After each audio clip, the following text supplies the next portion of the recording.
¿Qué tal? Muy buenos días, bienvenidos a la información legislativa. Un día importantísimo, un día histórico para nuestro país, porque el día de hoy se discute uno de los temas más trascendentales por la situación económica que enfrenta Costa Rica. Hablamos del proyecto 20.580, Ley de Fortalecimiento de las Finanzas Públicas. Muchísimo movimiento alrededor de la Asamblea Legislativa, como era de esperar por parte del pueblo, que tiene todo su derecho de venir a manifestarse el día de hoy, de hacer sentir su disconformidad, de hacer valer ese derecho constitucional que precisamente se le da para manifestarse en contra de aquello que apoya o desaprueba, pero también hay que hacer un llamado a la cordura, hay que hacer un llamado a la tranquilidad, así como ellos tienen derecho a manifestarse, los diputados hoy tienen la obligación de tomar una decisión, a favor o en contra, tienen que hacerlo, pero también hay que respetar la decisión que se vaya a tomar acá en la Asamblea Legislativa y que no vaya a salir más caro un desorden social que lo que puede implicar las consecuencias de este tema de la reforma fiscal. Don Eric Rodríguez Ester, el diputado independiente, me acompaña en este momento. Y don Eric, el mensaje, el sentir ante la discusión de este proyecto tan importante, ¿qué decirle a los costarricenses? ¿Cómo explicarle que estamos a las puertas de una reforma en tema de impuestos? Buenos días. Buenos días a todos los televidentes, muchísimas gracias por la invitación. Primeramente hay que hacer un llamado a la cordura, un llamado a la calma. En una democracia hay derecho a disentir, de eso se trata, de opiniones diferentes, eso es una democracia, pero una vez más lo que yo he venido diciendo, el respeto al derecho ajeno es la paz. A mí me parece muy bien que se hagan todo este tipo de manifestaciones, pero independientemente de que las decisiones sean populares o no, el Parlamento tiene una cita con la historia hoy y tiene un compromiso con la responsabilidad fiscal y hoy se tiene que tomar una decisión que sabemos que no nos gusta. O sea, vamos a ser claros, la única reforma fiscal que uno podría decir que le gusta es donde digan que va a bajar las tasas impositivas, como lo hizo Donald Trump en Estados Unidos, pasando de un 30 a un 15%. Lamentablemente, en estos momentos de situación fiscal, en estos momentos de déficit fiscal, de crisis financiera, no tenemos otra cosa que tomarnos la medicina, aunque sea amarga. Y eso es lo triste. Mi posición, obviamente, que va a ser a favor de la reforma fiscal, no porque me guste, no porque la quiera, no porque sea fácil, sino porque es necesaria. ¿Por qué es necesaria, don Eric? ¿Qué abre este proyecto ante el panorama que nosotros estamos viviendo? Veámoslo de esta manera. El Banco Central compra bonos del Tesoro o letras del Tesoro al Ministerio de Hacienda, un mecanismo provisionalísimo, ¿verdad?, de corto plazo y excepcionalísimo también. ¿Por qué? Porque Hacienda no está captando y vamos a tener un problema. El dinero que tenemos nos alcanza tal vez hasta diciembre, pero difícilmente de enero para acá. Y para quienes ya peinamos canas y tenemos que recordar lo que fue lo triste de la época de Rodrigo Carazo. De los 80. Claro, el 80, 81 y 82, que fueron años sumamente difíciles. Yo me acuerdo, por ejemplo, que muchos de mis compañeros de colegio tuvieron que salir del colegio para ayudarle a sus familias a trabajar porque el dinero no alcanzaba. Y esas son las personas que hoy rondan los 50 años, que no terminaron el colegio, que no tienen buenos empleos o que no consiguen trabajo. ¿Qué implica no aprobar la reforma? ¿Cuáles podrían ser las consecuencias inmediatas? Las consecuencias inmediatas es primero una señal hacia las calificadoras de riesgo y hacia los inversores de decirles no vamos a tener plata para pagarles. Entonces el día de mañana les vamos a decir, bueno, ocupamos dinero, ocupamos que inviertan en títulos del Ministerio de Hacienda, pero eso crea una zozobra y un nerviosismo en los mercados financieros que de por sí son muy fluctuantes y muy nerviosos. Esa es la primera señal. Lo segundo, le estamos diciendo a los organismos internacionales, mire, no estamos haciendo bien las cosas, seguimos gastando igual, tenemos un déficit del 7.4%, no nos está alcanzando el dinero y estas señales son terribles porque el día de mañana, si se logra hacer una colocación, eso va a presionar las tasas de interés hacia arriba porque obviamente, entre más riesgoso sea una inversión que cualquier persona haga, mayor va a ser el premio que pida y en este caso mayor van a ser las tasas de interés. Don Eric, hablemos de temas puntuales. ¿Por qué es importante al menos un 1% en la canasta básica? Es importante por dos cosas, una que es la trazabilidad, ¿verdad? ¿Qué entendemos por trazabilidad? Cuando las cosas se exoneran, muchas veces no es tanto por lo que se recauda en ventas como lo que se pudiera recaudar a través del impuesto de renta. Además, tenemos que ser claros, el 1% en la canasta básica, cuando hablamos de un impuesto al valor agregado tenemos dos tipos de impuestos, un impuesto soportado, que es el que yo pago cuando compro insumos, y un impuesto percutido, que es el que yo cobro como empresario cuando vendo esos productos. Entonces, ¿qué pasa? El impuesto soportado, cuando en el último eslabón de la cadena yo no lo puedo trasladar al consumidor, entonces lo que agarro es, como no tengo un crédito, agarro ese impuesto soportado y se lo traslado directamente en costos al consumidor. Entonces lo que voy a hacer es, si le pongo un 1% a la canasta básica, bueno sí, se va a pagar un 1% más, pero en vez de trasladarle el 13%, ahora le traslado el 12%. Entonces yo considero que el impacto sobre la canasta básica va a ser muy pequeño en el sentido de pagar más sobre la canasta básica, pero sí nos dejaría una buena recaudación fiscal y una buena trazabilidad que son importantes en este momento. Normalmente el consumidor es el que termina pagando ese 13%, claro, llámese ventas o llámese impuesto al valor agregado.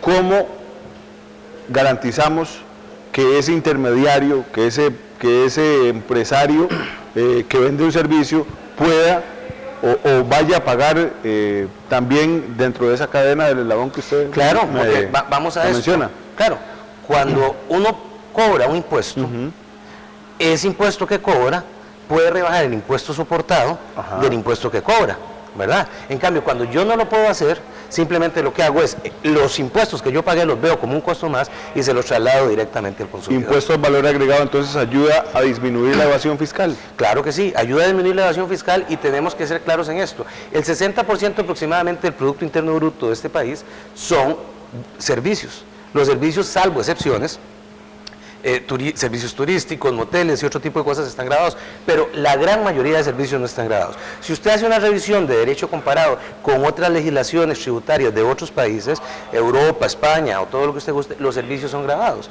Y nosotros también tenemos que entender algo, el impuesto de venta se da porque en aquel entonces teníamos una Costa Rica donde la mayoría del Producto Interno Bruto eran bienes. Pero hemos cambiado y ahora la mayor parte son servicios. Esos servicios hay que grabarlos, claro, eso va a dar una mayor recaudación, claro, eso va a ayudar a una menor evasión.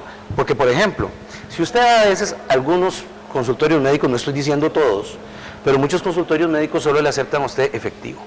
Y ese efectivo es para no dejar huella, y entonces cuando van a tributar renta, reportan que no tuvieron renta o renta muy poca y evaden. Por eso la importancia también de establecer un 2%, creo que es o 4% para el tema de salud privada. Claro, igual, exactamente. ¿Por qué es importante esto? No tanto por lo que se va a recaudar en el impuesto. Es la evidencia en renta. Es la repercusión que esto va a tener en renta de ciertos profesionales que reportan una renta muy baja. Y yo doy un ejemplo. Bueno, yo soy abogado y he visto colegas llegar con un Mercedes-Benz a tributación o a los bancos a reportar el impuesto de renta y no resulta que reporta cero. Entonces uno dice, sí, pero ¿cómo tienen un Mercedes-Benz del año, verdad? Entonces este tipo de cosas es ese control cruzado, esa trazabilidad, lo que va a permitir tener una mayor recaudación. Don Eric, otro tema importante, ¿se graban o no los ahorros en este proyecto de ley?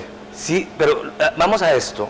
¿A qué nos referimos? Le voy a decir por qué. Porque he visto muchísimos ejemplos, muchísimas publicaciones de personas que dicen, si usted ahorra 1 millón de colones, el 15% significa que le van a quitar 150.000 colones.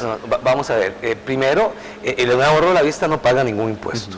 Eso tenemos que ser totalmente claro. Lo segundo, lo que entendemos por ahorro es cuando uno compra títulos de los bancos, ¿verdad? Los títulos de los bancos pagan un 7%, actualmente un 8%, si mi memoria no me falla, 8% actual sobre los rendimientos. Entonces aquí empieza la primera falacia.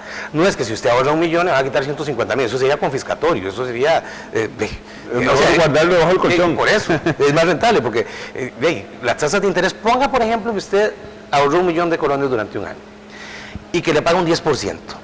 Entonces, de ese 10%, que son 100.000 colones, lo que hoy pagaría serían 8.000 colones. Lo que pagaría el día de mañana serían 15.000 colones. Usted va a pagar por la rentabilidad que tenga lo que usted ahorró, no por lo que usted ahorró. Por lo que usted ahorró, correcto. Porque más bien, vamos a ver, la tasa de interés es un premio que se le da a los ahorrantes o un castigo que se le da a los deudores, por decirlo de alguna manera. Como economista, ya dejándonos de lado del proyecto fiscal y todo lo que implica, vamos a la otra pata del banco que es importantísima, el tema de la contención del gasto.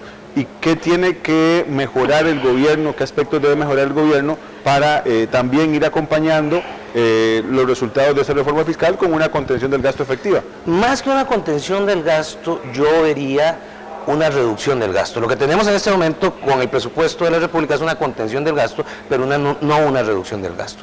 Y entonces aquí es importante ver algo. Tenemos un Estado demasiado grande, tenemos 334 instituciones públicas.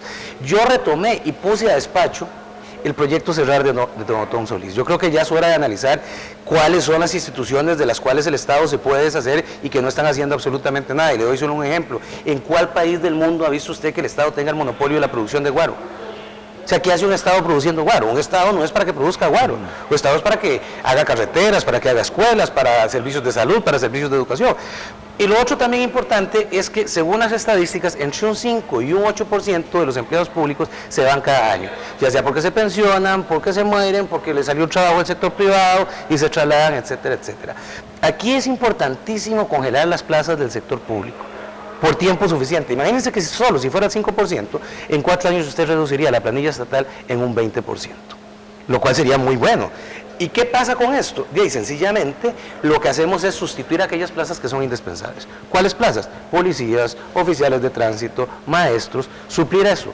Pero el resto de plazas, de secretarias, de abogados, de administradores, esas plazas no hay que volverlas a llenar, porque estamos haciendo crecer el Estado terriblemente. Entonces aquí tenemos que ver las dos partes. Estos son como las aspas de una tijera. Sí, está muy bien, una mayor recaudación de ingresos, pero por otro lado, más que una contención de gastos, lo que tenemos que tener es una reducción de gastos de manera que sea lo menos dolorosa para el sector público. Ese tema que usted plantea, don Eric, si lo vemos en las manifestaciones, en el movimiento social que se ha generado a lo largo de este último mes, maestros y sector medicina, son los que más han visto perjudicados. Los demás yo he visto un funcionamiento normal dentro de las instituciones. Habla un poco de lo que implica el tamaño del Estado, ¿verdad? Claro, vea usted en el caso de los maestros. Los maestros tenían razón y yo firmé una moción para hacer las reformas respectivas, en el sentido de que no se iba a permitir recargos. Y hay gente que, digamos, está dando su clase normal y tienen un recargo. ¿Cuál es el problema de ganar más? Yo prefiero contratar a una persona que tenga recargo que contratar 2 personas, me sale más caro. Eso se reformó, y también se reformó lo de la dedicación exclusiva. ¿Por qué? Porque los maestros tienen como un 40 y pico por ciento, 45 creo que es, de dedicación exclusiva. Cuando pasan a un puesto administrativo, se los rebajan a un 25%, entonces les conviene más seguir dando clases que irse a un puesto administrativo dentro del Ministerio de Obras Públicas. Ambas cosas se reformaron, entonces por eso no hay que tener ningún temor al respecto, ¿verdad? Y en cuanto a la parte médica, yo estoy totalmente de acuerdo en que hay que hacer un desenganche. En esto firmamos un acuerdo para sentarnos a redactar el desenganche precisamente del sector médico. Le planteo la consulta, don Eric, por lo que implica la apuesta en educación en Costa Rica y por lo que significa también un atraso durante una huelga en el aprendizaje de los niños, ¿debería ser también la educación un servicio esencial? Es un servicio esencial. Es un servicio que funcione tal y como funciona, por ejemplo, la policía y la salud. Para mí sí. Vea, yo no estoy negando el derecho a huelga. O al menos también los comedores, porque hay muchos niños que dependen de esa alimentación para... Hay muchos niños que la comida que hacen, la hacen en los comedores escolares. A mí me parece que yo estaría totalmente de acuerdo, pero obviamente que si uno va a los convenios de la OIT o este tipo de cosas, pues le van a decir que eso no es esencial. Entonces ahí es la parte complicada entre lo que uno decida y lo que se puede hacer. Pero definitivamente, lamentablemente los que terminan pagando los platos rotos son terceros que no tienen que ver nada en este tipo de cosas. Repito, la gente tiene derecho a manifestarse, la gente tiene derecho a disentir, pero no podemos afectar a terceros en servicios tan esenciales como la salud y como la educación. Bien, don Eric, gracias, y un mensaje final antes de la decisión tan importante que van a tomar. Una vez más, la decisión yo la tomo con la conciencia tranquila. Si a algunos no les parece, están en todo su derecho a disentir, a discrepar. Esto es una democracia, que la sangre no llegue al río, mantengamos la cordura y respetemos las decisiones que este Parlamento toma, independientemente si no nos gusta, al igual que nosotros vamos a tener que respetar lo que nos diga la Sala Constitucional cuando se vaya a consulta este proyecto, nos guste o no nos guste lo que diga la Sala. Ese es otro tema y no me puedo ir sin eso. ¿Cómo evalúa el tema de la Sala Constitucional? O sea, tanta discusión acá, tanto esfuerzo, y que al final prácticamente quien determine si la legislación sirve o no es la Sala Constitucional. Mire, yo le voy a decir algo, y no son frases mías, como decía don Juan Diego Castro, a la Sala Constitucional ya solo le falta la Federación de Fútbol, al Poder Judicial solo le falta la Federación de Fútbol y la Curia Metropolitana. Aquí a mí me parece, y yo he sido totalmente claro, de que el Parlamento entregó parte de sus competencias al Poder Judicial. Porque las decisiones del Parlamento, al fin y al cabo, quien las avala o no, es una sala que tiene más poder que la Corte Celestial. O sea, esto es terrible, pero en una 7 democracia... magistrados que tienen más poder que 57. Sí, y 57 que fuimos electos por una cantidad importante de votos.